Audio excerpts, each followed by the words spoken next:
mga bata, ako po si Princess. Ngayong araw, kakwento ko po ang pamilyang Smith.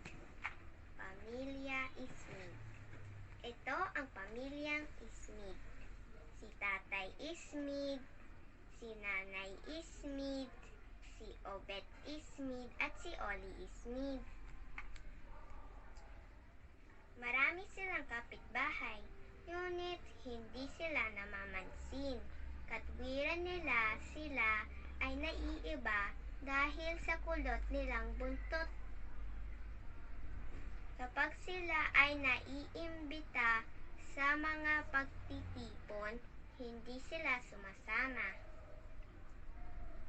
Ang ginagawa nila lagi ay suklayin at linisin ang kanilang kulot na buntot.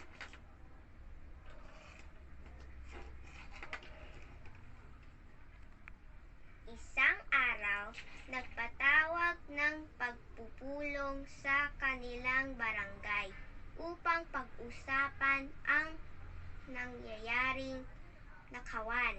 Hindi dumalo ang pamilyang Smith. Nang isang gabi, habang sila ay mahimbing natutulog, biglang dumating ang magnanakaw.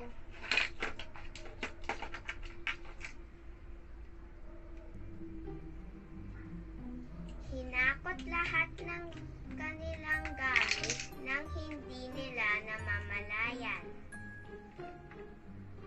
Sa pagmamadali ng magnanakaw, nabangga ang banga at ito'y nabasag.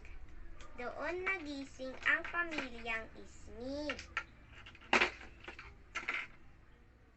Magnanakaw! Magnanakaw! Sigaw ng pamilyang Smith.